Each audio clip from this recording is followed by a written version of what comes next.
Hi, y'all. Oh, so we're just Intro. intro, Yeah, I guess so, All right. yeah. So, I'm Conrad Wainwright. I'm a DT sophomore, and my preferred pronouns are he, him, and his. Yeah. I'm Cassidy Hammond. I'm a junior anthro MSA double major, and my preferred pronouns are she and her, or they, them. I'm Yara Berger. I'm a second year arts management major, and my preferred pronouns are she or her. I'm Bianca Cavallo. I'm a freshman literature major, and my preferred pronouns are she and her. Hi, my name is Alyssa Hanna. This is my 6th year. I'm a creative writing major. My preferred pronouns are she, her. Hi, I'm Jacob Buckner. I'm a sophomore printmaker, and my preferred pronouns are he and him. Yeah, all right. So, yeah, this is just a panel to discuss Greek life as like an institution in light of like the recent updates about students attempting to bring Greek life to Purchase College. So, I guess to start off stuff, it's important to note that the college, Purchase College does not officially endorse Greek life. Ernie Palmieri, the vice president of student affairs, and Thomas Schwartz, president of the school, have both said and stated explicitly that they will not be interested in keeping Greek life on this campus or instating it anytime soon. Additionally, the PSGA does not support it, the Senate does not support it, and it's also not covered by any student government insurance. So it's technically a liability, and it's not allowed to be on campus. So basically, this panel is just going to talk about like statistics and facts surrounding like the idea of bringing life to this campus, which is technically not allowed. So we just want to talk about statistics and facts regarding that. So yeah. I think our first talking point will be sexual assault statistics, because that's definitely one of the big factors in Greek life, especially seeing what's coming out in the media a lot now. And this has all been happening for a very long time, but now with social media being a thing, it's coming more to light now, and it's definitely something that needs to be talked about, especially at a campus that's meant to be a safe space for people in general, but also marginalized groups of people who are definitely most prone to being othered by groups such as fraternities, sororities, etc. Yeah, absolutely. Go for it. Oh, yeah. So Okay. So some general sexual assault statistics I took from RAIN.org, which is never mind. It's like Rape and Incest National like organization. Basically, generally speaking, students who attend a four-year college, 1 in 5 women will be assaulted during their time at a four-year school. This is just the general baseline for any national institution that's a college or university. Additionally, 90% of assaults on campus involve alcohol, and these statistics get even more alarming when Greek life is incorporated into the study. Men and frats rape 300% more as per studies that have been done since, I believe, 1998. Women in sororities are also 74% more likely to be raped. And these are statistics that came from RAIN.org, and a number of statistics, or a number of studies directly taken from surveying, actually. Yeah. Yeah, 2 different longitudinal studies have found that fraternity men are 3 times more likely to commit sexual assault than other college men. One was done in 2005, and the other one was done in 2007, and more unofficial data has been gathered since then that reinforce these claims, but these were 2 completely verified studies that prove these facts. So There's also a lot of people like to say that sexual assault victims are very likely to lie, make things up, but also it's not just RAIN and a bunch of other things, but the Department of Justice actually investigated this, and only about 2% of sexual assault accusations are false. So you can pretty much count that these are actual legit statistics and not people just crying wolf, because that's the real reality of what it is. Also, in relation to kind of the individuals within the frat, they have a much higher likelihood of having supportive attitudes and beliefs in relation to that kind of Sexual activity, assault. to sexual assault. And it's 21% to 35% of college age men that say that would rape if there was a 0% chance of any consequences as a result of that. Yeah. Piggybacking off of what Jake had said, when you look more closely to define like what rape is and what it constitutes, it's like a vast percentage of those kids that said that they had raped if they knew they wouldn't get caught, admitted to already having done it, based on it being closely defined. So it's like it's happening and they're unaware because they are in this community where this sort of culture is perpetuated and encouraged. Yeah. And like, I guess why would be encouraged, you know what I mean? Yeah. And a lot of, just like the general attitude and like, I guess, not even just like pop culture paints this picture, but a lot of just like studies that have been done surrounding this, but like, this environment, college as an environment itself, harbors sexual assault, and like researchers have been trying to figure out why and what contributes to it. We know that alcohol contributes really heavily to it, but Yeah. additionally, there's not even just a stigma, but just like actual like facts that are based around the idea that Greek life harbors this intense masculinity, Yeah. and like this community that is very focused on empowering and putting a social status that's higher, like taking privileged groups and making them more privileged in terms of like their status on like a college campus, based on the fact that they are like masculine men. Yeah. It's Yeah. also, I mean, finding a commonality between that masculinity as well. Just finding a group that supports your ideals and that you can be a man within this group, and that's it's empowerment through that idea of machoism and through that idea of kind of Toxic yeah. masculinity, Mm-hmm. And definitely, we were actually talking about before the panel at the idea of having like co-ed Greek life. Yeah. There was sort of like an opposition to that, the idea that women would be somehow, like women or other like non-men entering a fraternity would be somehow, I think you said like civilizing the activities, which is already just harmful language in and of itself. I think the notion that keeping things so segregated between like gender roles in societies is pretty harmful. I think it kind of perpetuates the idea that the gender that you are not is the other, and like what you are regularly surrounded as is like what is normal and like what is your camaraderie. And I don't know. I think it's that's kinda- also like assuming women are going to be the civilizing force, as in, the men in these groups are going to act better when they're in front of women, when in fact it's proven the opposite. Mhm. When women are present at these parties, it's completely segregated. There's the study, it's called Fraternities and Collegiate Rape Culture. Why are some fraternities more dangerous places for women? When there are college frat parties, not every college frat of course, but the high risk ones, when the college age women are with the fraternity men, it's very gender segregated, so Mhm. don't understand why it would be any different if they were together. It's also putting the onus on the women and the non-men in this case as well to prevent the sexual assault rather than the groups of men themselves It's Yeah. implying, policing themselves. It's implying that these men are not responsible for their own Yeah. actions, Yeah. and that women and non-men and anyone else are responsible for their own protection and must act as the regulators of these men's behavior because they're incapable of doing so themselves. It's the idea that of like boys will be boys, like to be Yeah, the completely. extreme. The Yeah. lack of accountability. And Yeah. it, like Yeah. co-ed frats serve next to no purpose because it's like you are taking women that are already at risk of being assaulted and putting them into a situation where they're going to be living with these men and with them all the time. So it's like, why would you take them and bring them closer to home so that they're more like readily available to be assaulted by the men involved? By that toxic. Yeah. Also the fact that Yeah. by doing so, the only solution people have had towards the issues in fraternity life are to make them less and less like fraternities, by dissolving gender barriers, by adding in regulation. So like Yeah. everything that defines a fraternity as we know it, by dissolving those things is the only solution people have come up with towards alleviating these issues. And do we move on to? You should move Yeah, on no, to. we have to move on. Yeah, we gotta go. Yeah. Yeah. We could talk about this forever, but. Yeah, so what was that, binge drinking? Mhm. Yeah, Yeah. so, just to start up on, statistics from binge drinking, we already said that 90% of assaults on campuses on a nationwide scale, wow, on a nationwide scale, involve alcohol. Binge drinking statistics, and like the same level of like a nationwide, like university, college scale, 2 to 5 students are binge drinkers, either like self-identified or like identified through studies.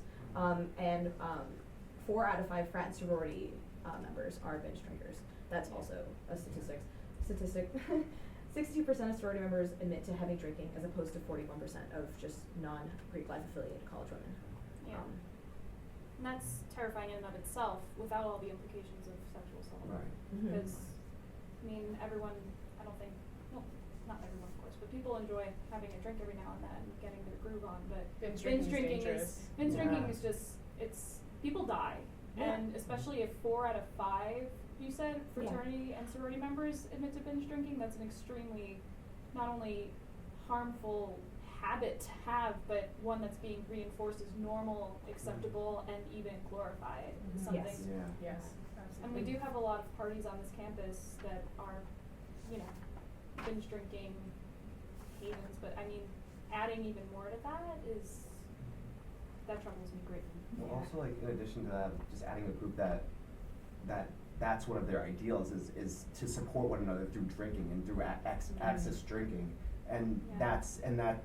that replaces any other kind of support, because if you can drink a lot, then it gives this idea that you can be supported and that you can be a Yeah. part of our group, and that it becomes this like exclusive space, because you can do what someone else tells you. Yeah. You know? Right.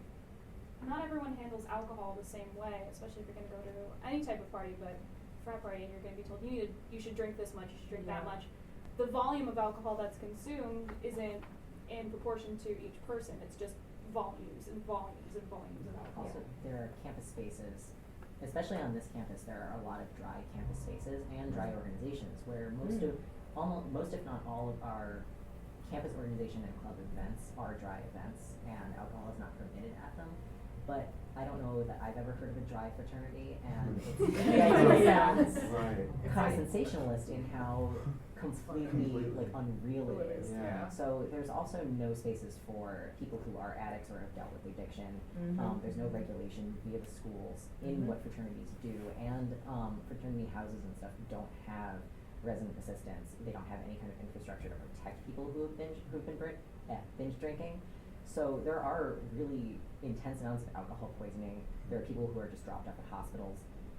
There's issues like, we all remember when like butt chugging was a thing. Like there's just there's like things where they sound unreal. Like people absolutely. Yeah. doing that. It's just through like the narrow mind of that cultural of Yeah. like that. Yeah, it's like a narrow mindset that's really really terrifying. Yeah, and we talked about that too a little bit with like hazing in particular. Like, what is the purpose for drinking this much? What is that? It's either to incapacitate someone else or to incapacitate oneself for some sort of like mutual understanding that like this is how you build trust in a community, which in itself, that mindset is really dangerous. Yeah. And like that's what a lot of hazing is. Bonding through trauma. Yeah. Exactly. Bonding through- Bonding, yeah, literally. Yeah. And a lot of it is like piggybacking off what Conrad had said when people are dropped off at hospitals. It's like if even that, it's like a lot of the time they don't want to get in trouble, so they're like, nah, they'll be fine, and people die or get incredibly sick because they made this person drink so much that they're unconscious, or there's something wrong with them, or they have alcohol poisoning, and even if they do drop them off in the hospital, they take no responsibility for what's been done, or they just like lay them down or like, nah, they'll be fine in the morning. Yeah. And that I think goes to liability concerns that Yeah. Conrad was bringing up.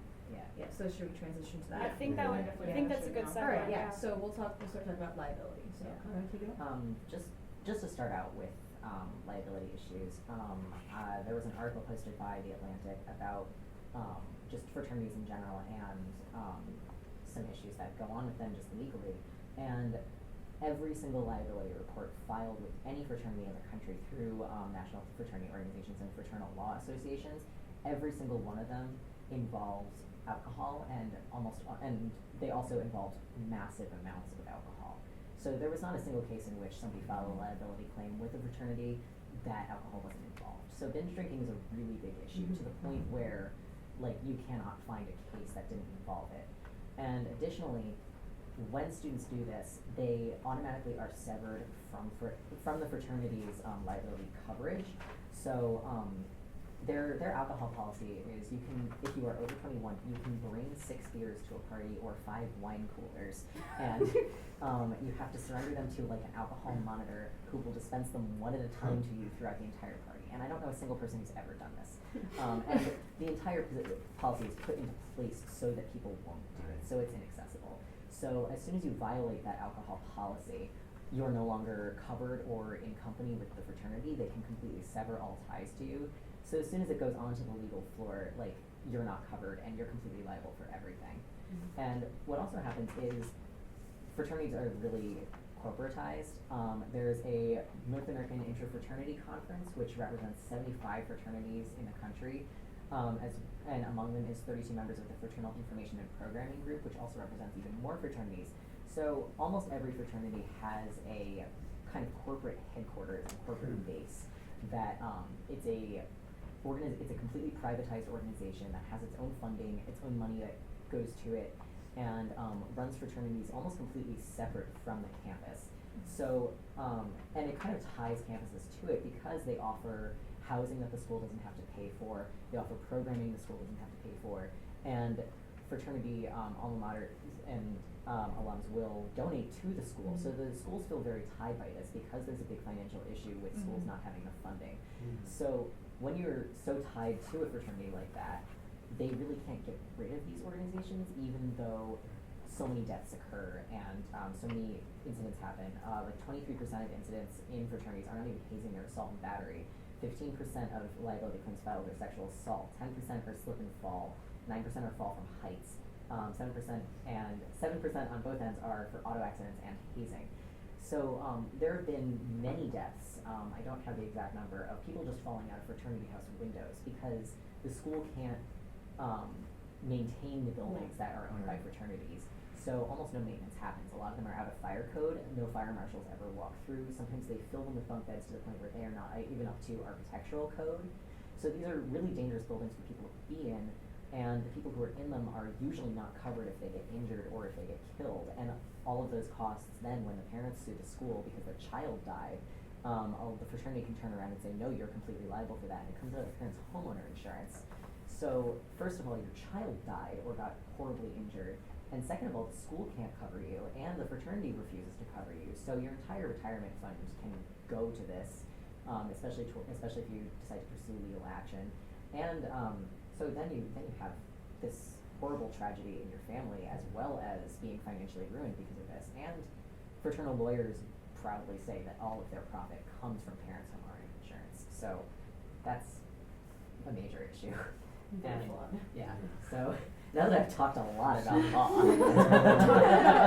but for real, it's Anyone else can really jump in important there. because it's not. It shows where the individuals are coming from, where the individuals in each frat are tied to, the group mentality that is behind this. The risks they have Exactly. themselves, actually. And they're targeting the economically sound, so they're targeting, Yes. they're Completely. pulling in people that have a lot of money because they know that they can exploit their wealth. So it's like everything is comprised of really, really rich people that are doing whatever they want, and all the it's like Yeah, it's corporatized, money. and they're just taking the money away from them. Or students, alternatively, that are not well off, but have the required GPA that they need to get let into this elitist, Greek society, and then they risk actually losing like a position at the school, like a lot of their life at stake. One thing that I wanted to bring up, since you mentioned hazing, is it's actually been shown that at least one student has died of hazing-related injuries every year since 1970.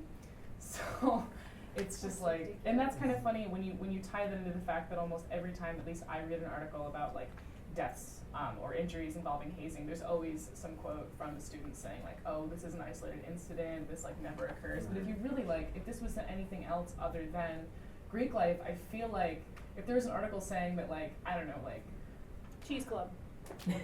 I If there was a death every year from a cheese club in the United at a States, we'd get- university yeah. since 1970, that's almost like an epidemic. That's it Yeah. just spans Right. such a long period It's of nothing time. against a cheese club, by the way. Love to all. Also, if one car every year from a big auto company was failing and somebody was dying Yeah, every that's year, very action would be taken. Yeah. Lawyers would take it. Right. But fraternities have literally multiple legal employees sitting down, attempting to take every amount of liability away from themselves and put it onto the students. So these are privatized organizations that are not made for the students, for the good of the students. They are companies that are for profit, they're privatized, and they're looking to protect their own backs. They don't want a scandal.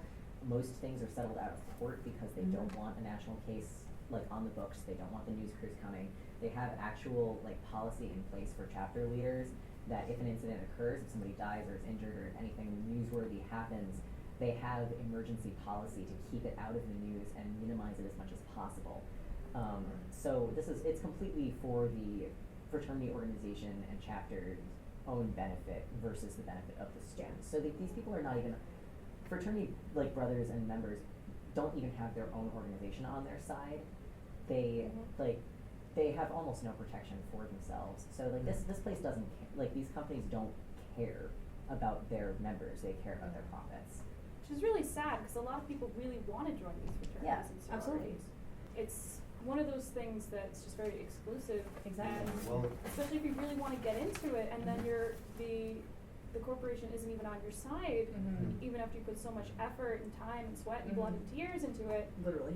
Yeah. Literally. Yeah. Like, Yeah, and I then mean, figuratively, that's the hardcore. crazy, I mean, that's one of the crazy things as well, is just that it becomes this kind of hierarchy It's a of the cycle, system. yeah. That if you're I- not good enough, you're not gonna be getting into and- this specific fraternity And I or definitely sorority. think it's worth bringing up that even though you said that there are students that want to be in Greek life and they find a lot of friends and companionship through Greek life, just because a particular system has certain positive qualities doesn't mean that overall the system Right. is broken or flawed the or actually institution, yeah, needs of to all be of it. abolished. Like, Absolutely. the issue with Greek life is that it's really elite. It promotes like almost like an old boys style of networking. Yep. It's exclusive in nature. It was like created to be an exclusive thing.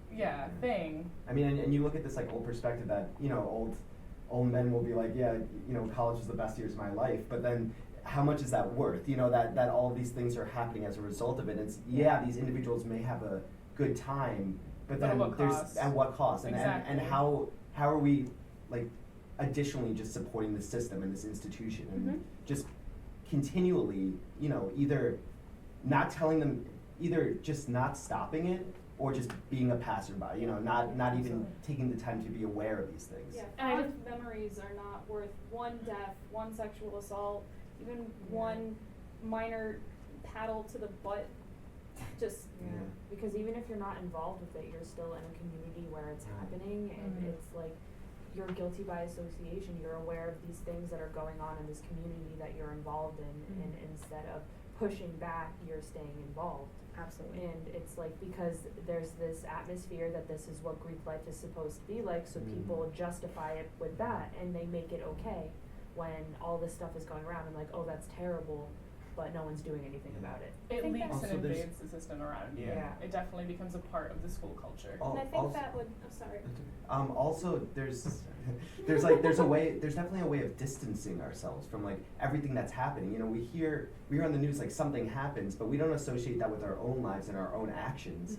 And then, you know, you hear something that relates to you and you're so affected by it because it's affecting your own your own life. But then there's so many things that are happening that are just so strongly against why this should happen, and yet it's just a distance because we want to be ignoring it.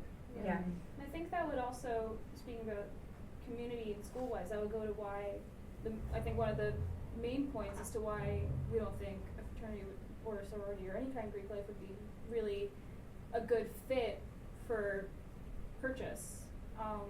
Yeah, Because this is what, the only SUNY school that has no Greek life? that's true. This is, I mentioned it before, this is a community that's meant to be a safe space. Yeah. It's a small school, everyone knows each other. It's easy to create Yeah. clubs. It's And- easy Yeah. to create It's really clubs. easy to create We clubs. have, and Conrad, you were saying before, we have, club presidents can basically, Yeah. you can say it better than I can because you're a club president. I ran LGBTQ last year. I was a co-president, and it is the oldest club on campus and one of the most well-funded clubs on campus. And we never had an obstacle in doing any event we wanted to do. And Purchase also has one of the most user-friendly student communities where you can start any organization you want, pretty much, and get funding from the school to put on pretty much any event. So everything that like a fraternity would want to accomplish on the books, like charity-wise, academic achievement-wise, anything like that, could be accomplished through our club and organization system, and very easily so, to the point where we start to wonder why they wouldn't go through that, Yeah. and It's just what motive is redundant. And there that's- that keeps them from doing so. And that's really what it comes back to, is that you know, you could say that no matter what these individuals within the fraternity want to do, even if it's positive, if you wanted to do that, then you could be doing it on your own time as an individual, or you could be with other people and just call it a club or an organization.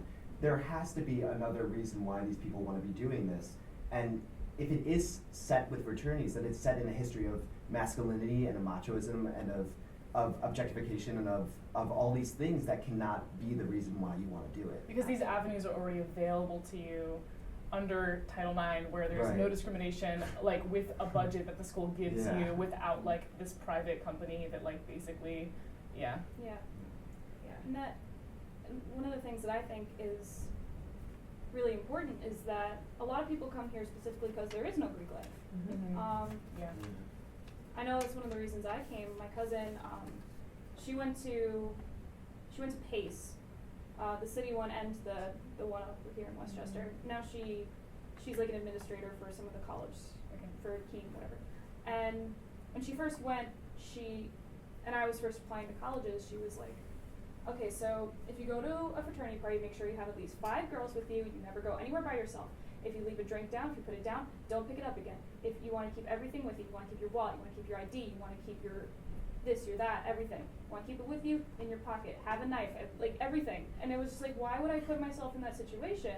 And of course, that makes it sound like I'm putting the onus on the people who go to these parties. Right. But at the same time, when you're at a school that is run by fraternities, which is most schools that have a lot Which of is how Greek it life, is. Yeah. it's social life is run by Mhm. fraternities. So if you want It's to almost make required. friends, It's almost Yeah. required. And if that- you want to make friends, you have to go. Right. So it was really sad that she was trying to protect me, but at the same time, like, okay, so you want to make friends, you got to make sure that you're not gonna get hurt or killed. Absolutely. And it's Yeah. like, why can't I just go to the park and if someone's walking a dog, just be like, hey, why don't we hang out? I want to pet your dog. Going to a party shouldn't feel like going to war. Exactly. Right. Yeah. And within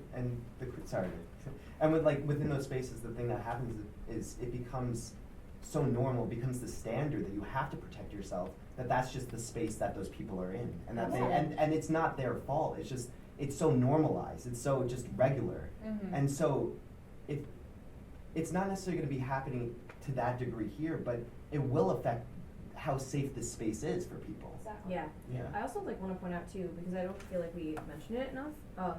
The idea of just like fraternities versus sororities operating in the gender binary. Yeah. If we're talking personal student experiences, like myself as somebody who isn't really sure how they identify, but kind of like does not really feel comfortable identifying in the gender binary. I've had multiple conversations with people about stuff like this, and it's just like very much like you could join this if you wanted to, and it's like I actually can't, because if I'm going to have to put myself in the gender binary, I'm already not being true to like what I actually feel and like what I would be most comfortable identifying with. Yeah. Because if I wanted to, and I wanted to say I identify as a man, so now I can join this fraternity, and fraternities can't accept that. Some of them are very sketchy about it, continuously like don't really know how to address transgender students.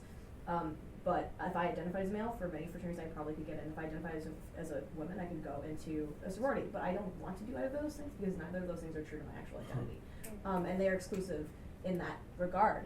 And on this campus, there's, as you said, LGBTQ and complexuality are like gigantic groups on this campus. And there are a lot of people who don't feel safe operating within the gender binary, who don't feel comfortable, who it doesn't represent them. So Greek life in that regards on this campus specifically already fails a large Yeah. population of students Yeah, here. this is a very inclusive space, and one of the main problems with Greek life is it's very exclusive. It's something that you can be rejected from, and on that note, I think we can start wrapping up. a Yep, little we're bit. wrapping up. Yeah. So any closing words, I guess? We have a lot of like facts on our, like, just to back up the idea that fraternities are very dangerous to campus life, and bringing them into a school is not a matter that can be taken lightly, especially a community like Purchase that has operated since its inception without Greek life and without anything resembling Greek life. And honestly, I think that if we were to even seriously consider doing so, even though the school has no intention of doing it, we'd have to really look at the fact that fraternal organizations and Greek life organizations are not on the student's side. You're very much on your own when you join a fraternity, and there are no protections for you. There's a lot of dangers involved. There's massive sexual assault statistics, and it's a very dangerous option for a school. And a lot of schools are pushing to get rid of their Greek life. So I think it's something that as a campus community we should be very wary of and aware of, and always keep these facts on our radar, and also appreciate how safe our campus is compared to many other campuses. Yeah. So. Yeah. Yeah. Thanks, PTV. Yeah, thank you. Thank you for Solid. letting us do this. All Yeah, right. thank you. We out. Up next.